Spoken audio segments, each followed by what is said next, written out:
Hey guys, and welcome back to The Bench. I'm Paul, and in today's video I wanted to spend some time painting up these MiniArt Middle East tank crew figures to go along with my Iraqi T-72 build. I've painted enough figures at this point to fill an army, and I want to share some tips and thoughts that I've learned along the way. If you're interested in painting figures, I'd stick around, because I think some of these tips might be things you haven't heard before. Figure painting is one of those parts of the hobby that a lot of people either avoid entirely or rush through at the very end.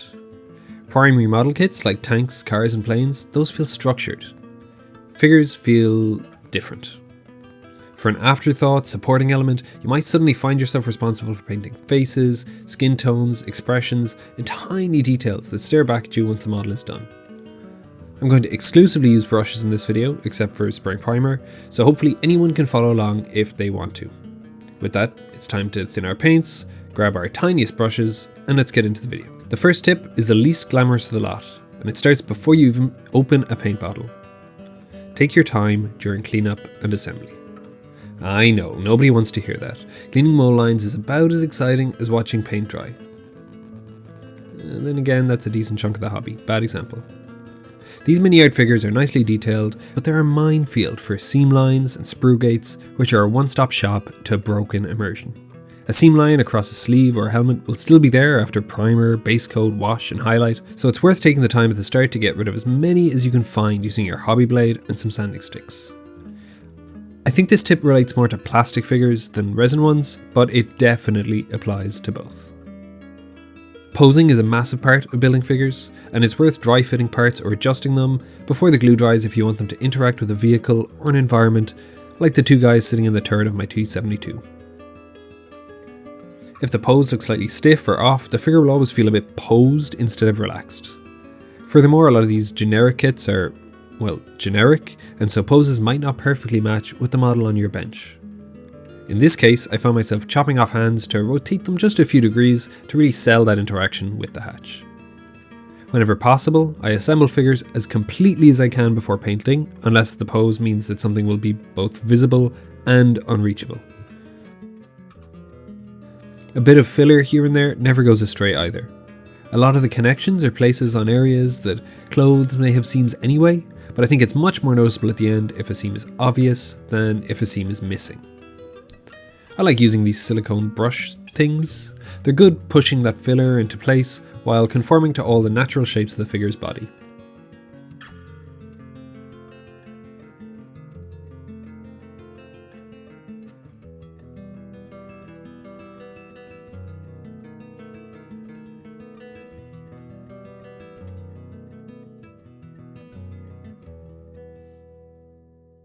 So with our figures decently constructed, we can move on to painting. I primed these guys black with a brown paint sprayed from above, like a zenithal highlight. I think tip number 2 is the most important one. Spend the extra time to build up layers on the faces.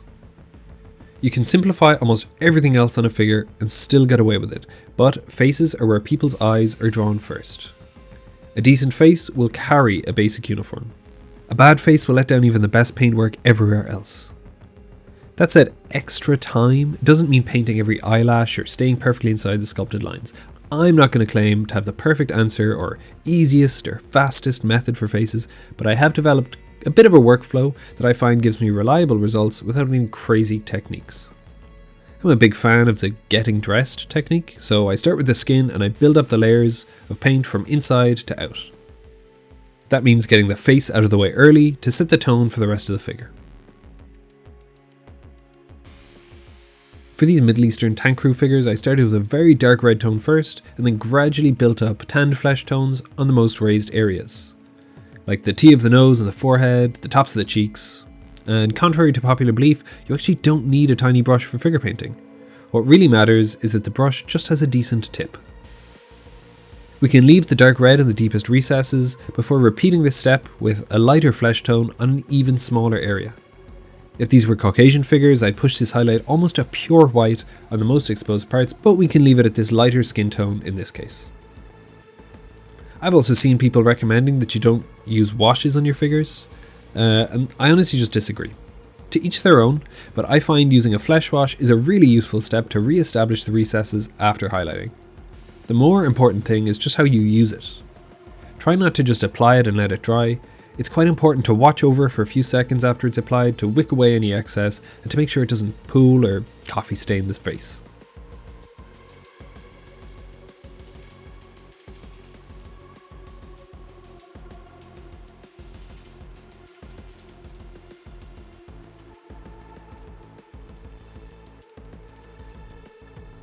Next we can glaze some reds into the cheeks and a blue tone to suggest some stubble. Just keep the paint at almost pure water here, super thin.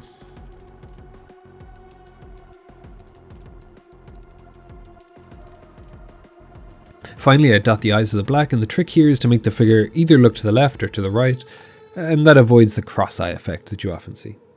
At the end of the day, any mistakes can just be cleaned up with another layer of paint, so as long as you keep your layers thin, there's really no way to ruin a face. Eyes are squint at the end, shading isn't symmetrical, who cares? You get all that stuff in real life too, and as long as your basic suggestions of highlight and shadow look decent, then your figure is going to look just fine. The third tip is about colour choices, with regards to the vehicle or the scene that these figures fit into. Focus on colour first, rather than strict realism. For these figures, I deliberately adjusted the hue of the uniforms so that they didn't exactly match the tank. It would have been maybe more quote-unquote correct to highlight these figures to a similar colour to T-72, but I decided to keep these figures slightly more saturated and slightly darker than the armour. I'm sure we've all seen the pictures of German World War II jackets in which no two are the same colour, so I believe we almost always have creative license with uniforms, accounting for fading and washing and grime over time. In practice, if everything is the same colour, it all blends together. The figures disappear into the tank instead of standing out as separate elements. By shifting the uniform colour slightly, the figures become readable without looking unrealistic. Now, I'm not suggesting you paint a green uniform pink, but as long as we're in the realm of plausibility, I think this is a change worth making. You can also be a bit less careful than you think when painting uniforms. I started these figures trying to meticulously pick out each highlighted fold or seam line, but I quickly decided to just carefully dry brush the majority of the figure before picking out only the most important highlights with layer painting. A trick I learned from Warhammer painters is not to knock the paint off a dry brush using a paper towel, because that sucks a lot of the moisture from the brush and leaves you with that chalky effect you often see.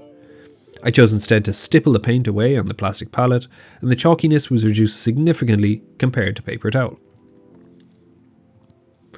On this point, I also think it's useful to really pick out the brightest points with a light buff or tan colour. These figures are usually packed with details and buttons and stitching, which is quickly lost without this step. It's satisfying, it doesn't take that long, and it makes a massive difference once you're looking at the figure on a shelf or a table. Okay, we're at that point in the video where I'm contractually obliged to ask you to like and subscribe and comment and share and drink water from the fireside of a glass, so I understand if you don't want to do all that. I would appreciate if you even just do the first two. Let's keep going. The next tip is more about avoiding unnecessary pressure than learning any new techniques or tricks. Just use the paints and the tools that you already own. It's very easy, especially with figure painting, to feel like you're missing something. There's always a new paint line, a new brush, a new technique, or a new one-coat solution that promises perfect figures on the first try. And to be clear, none of that stuff is bad. A lot of it works very well, but it's not required to paint convincing figures. Every figure in this project was painted with acrylic paints, normal brushes, and techniques that were perfected by other people before I was born. If you already have a few brushes you're comfortable with, a basic selection of acrylic paints, ideally including primary colours and some flesh tones, then congratulations, you're fully equipped. The biggest improvements in figure painting usually come from time and familiarity, not from jumping from fad to fad. Do a lot of these fads have their own merits? Yeah, for sure. Will they instantly turn you into the Michelangelo of P-dot camouflage overnight? I would be surprised. Now, I won't act like I'm immune to this either. I've done my fair share of chasing trends, but I think that I can actually make things harder. Every time I switched to a new paint line or a new technique, I reset the learning curve. I found it's much more effective to accept that figures aren't meant to be finished in one flawless pass. If they were, we'd all be done in 5 minutes and wondering why we bought so many brushes. By sticking with familiar tools and paints, You just get to build on the knowledge you've already developed from painting regular kits, and in no time you're finding improvements in painting your stowage and other details too. And again, if you do want to try something new, that's great. Do it. Just don't feel like you need to get started or to improve. Alright, tip number 5, our final tip, is where figure painting becomes really fun. Use figures to tell a story. This kit gives you 4 figures, which is great. Sometimes these kits, especially ones from MiniArt or Masterbox for example, can feel like a diorama in a box, but I'd recommend against using them like that whenever you can. If there's a figure in your spares box or someone you can poach from another set, that's when figures can get really interesting in terms of diorama and storytelling. In this case, I had a Meng, I think he's a Meng civilian in the spares box from years ago. He's the perfect opportunity to give the tank crew somebody interesting to be chatting to, and to suggest some kind of story in the diorama. Why are the soldiers talking to him? Is he helping them out, or is he trying to get something from them? I don't necessarily have the answers to those questions, but his presence is going to add another dimension to this scene. Not to mention the pop of colour and interest we can get from a non-khaki set of clothes.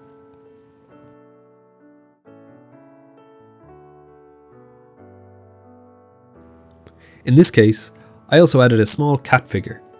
This was printed on my resin printer, and the file was either free or super cheap. It's a simple detail, but it adds a bit of life and relatability to the scene. It also gives the viewer something unexpected to discover after the initial impression. Those small details are often what people remember the most. I find these little things also turn the figures in these sets into characters.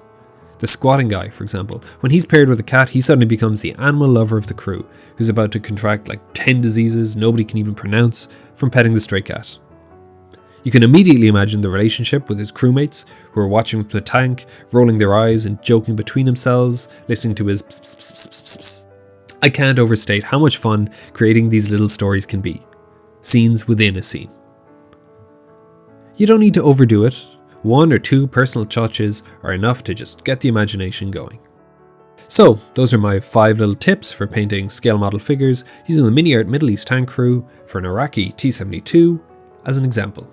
To recap, take your time with cleanup and assembly, spend more time on faces than anything else, prioritize the visual impact over chasing color codes, try to develop the skills you already have instead of chasing easy wins, and always include a cat. Or something like that. I'm pretty sure the last one was mostly just about the cat. Figure painting doesn't have to be stressful, and it doesn't have to be perfect. If your figures help to tell the story you want to tell, they've succeeded. And honestly, the less you think about it, the better your figures will look. That's not exactly a useful tip though.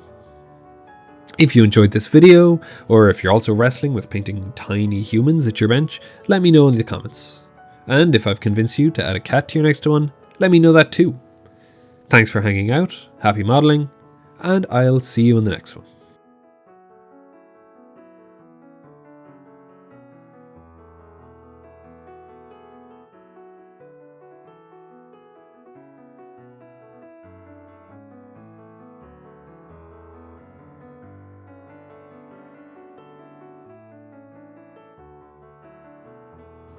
Oh, and thank you everyone for your patience. I've been super busy with university exams and stuff recently, so hence the lack of uploads. And I hope everyone that celebrates has a lovely Christmas. See you in the next one.